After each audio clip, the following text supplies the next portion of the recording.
వరద విపత్తు సమయంలో అధికార యంత్రాంగం ఏ విధంగా పనిచేస్తుందో రాష్ట్ర ప్రజలంతా కూడా చూస్తున్నారు. ఓ పక్క సీనియర్ ఐఏఎస్లు, ఐపీఎస్లు, మంత్రులు, ఎమ్మెల్యేలు, ముఖ్యమంత్రి గారే నేరుగా వరద బాధితుల వద్దకు వచ్చి పరిస్థితిని సమీక్షిస్తూ, వరద బాధితులతో పర్యటిస్తూ ఏ విధంగా చూస్తున్నారో రాష్ట్ర ప్రజలు చూశారు. అయితే ఓ పక్క అధికార యంత్రాంగం, మరో పక్క కూటమి నాయకులు కూడా దీంట్లో పాల్పంచుకుంటున్నారు. నేరుగా బాధితుల వద్దకు వస్తూ రాష్ట్రంలోని పలు నియోజకవర్గాలు ఏదైతే చంద్రబాబు నాయుడు గారు ఆదేశించారో దానికి సంబంధించి అందరూ కూడా విజయవాడ వచ్చి ఇక్కడ పరిస్థితి సమీక్షించడం కావచ్చు, ఒక బాధ్యతలకు సంబంధించి సర్వేలు కూడా చేస్తున్నారు. దానికి సంబంధించి మనతో ఈరోజు తెలుగుదేశం పార్టీ నాయకులు ఉన్నారు, వాళ్ళని తెలుసుకునే ప్రయత్నం చేద్దాం. సార్ చెప్పండి, మీ పేరు ఏం పేరు?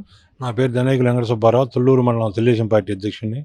ఇలా అజిత్ సింగ్ నగర్లో ఈ తుఫాను గురించి మా ఎమ్మెల్యే గారైన తెనాలి శ్యామల్ కుమార్ గారి ఆదేశాల మేరకు వచ్చి 59 డివిజన్లో ఇంటింటికి తిరిగి అధికారులు ఎలా సర్వే చేశారు అవన్నీ కూడా క్లుప్తంగా మమ్మల్ని ఇల్లు తిరిగి సర్వే ప్రతి ఇంటికి వెళ్ళారా వెళ్ళలేదా అధికారులు అని చెప్పి పర్యవేక్షిస్తున్నాడు. మండలం నుంచి 10 మంది నాయకులు కార్యకర్తలు వచ్చారు.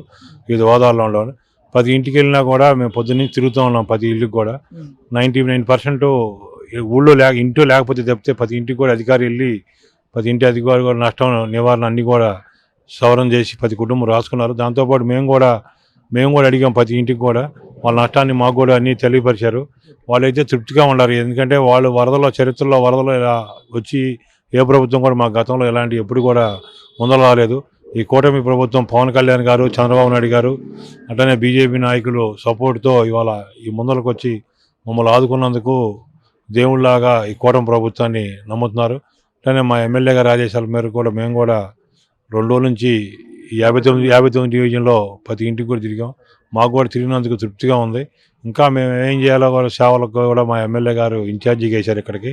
ఆయన ద్వారా మేము కూడా ఏం చేయాలన్నా కూడా ఇంక 2-3 రోజులు ఉండేనే కూడా మేము ఈ డివిజన్ 59 డివిజన్ శుభ్రం చేసేదాకా మేము ఉండడానికి సిద్ధంగా ఉన్నాం. సార్, మీరు చూస్తున్నారు 59 డివిజన్ మొత్తం పర్యటించారని. ఈ యొక్క వరద వచ్చిన సమయం దగ్గర నుంచి నేటి వరకు ఇప్పుడు సాధారణ పరిస్థితులు అయితే రావడం జరిగింది. ప్రభుత్వం సంబంధించి ప్రజలు ఏ విధంగా స్పందిస్తున్నారు అంటే ప్రభుత్వ సహాయ కార్యక్రమాలు ఏ విధంగా కొనసాగించారంటే? ప్రతి వ్యక్తి కూడా మా ఇంటికి వచ్చి ప్రభుత్వ అధికారులు కానీ ప్రభుత్వం కానీ తట్టింది అని చెబుతున్నారు. టిఫిన్ కానీ భోజనాలు కానీ అలానే బియ్యం రేషన్ కానీ సరుకులు కానీ అట్లనే శానిటైజర్ కానీ ఇప్పుడు ఈ ఫైర్ ఇంజిన్లు వచ్చి ఇల్లు శుభ్రం చేయడం కానీ పద్ది కూడా నీట్గా ఉందని చెప్తున్నారు. కాకపోతే చిన్నగా ఏంటంటే కొన్ని ఇళ్లలో మోటార్లు ఒకటి చెడిపోయి ఉన్నాయి.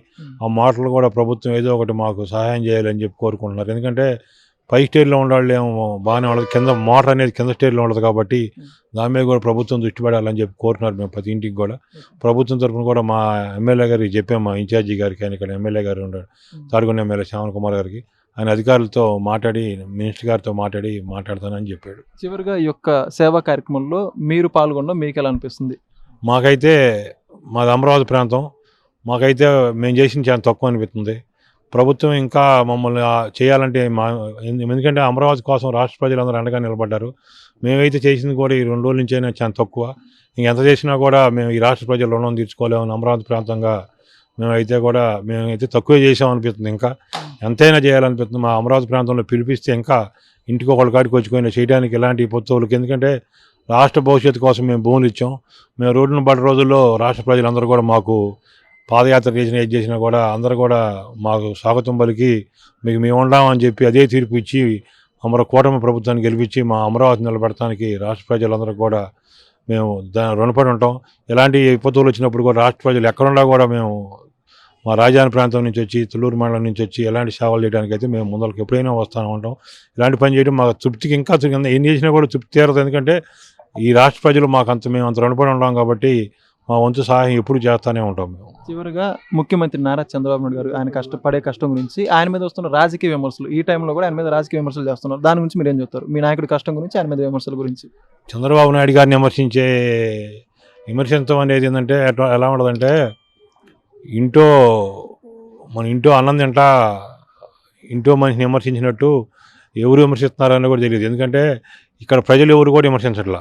వైసీపీ కుక్కలు అనే వాళ్ళు విమర్శిస్తా బయలుదేరారు. కానీ ఇక్కడ ఈ నెలలో మునిగిన ఇళ్ళలో వాళ్ళు కానీ లేకపోతే ఈ కాలనీలో ఉండే ప్రజలు కానీ చంద్రబాబు గారిని కానీ ఎన్డీఏ కూటమి ప్రభుత్వాన్ని కానీ చంద్రబాబు గారి కష్టాన్ని కానీ ముఖ్యమంత్రి గారి కష్టాన్ని కానీ ఎవరు విమర్శించట్లా. ఇళ్ళకాడు కూకొని వైసీపీ నాయకులు దోసుకున్న నాయకులు ఇళ్ళకాడు కూకొని మాట్లాడుతాయి. కానీ టీవీల మొదలుకు వచ్చి ఇక్కడ ప్రజల్లో అయితే చంద్రబాబు నాయుడు గారు దేవుడు, మాకైతే మేము ఎప్పుడు కూడా చూడలేదు అలాంటి ముఖ్యమంత్రిని.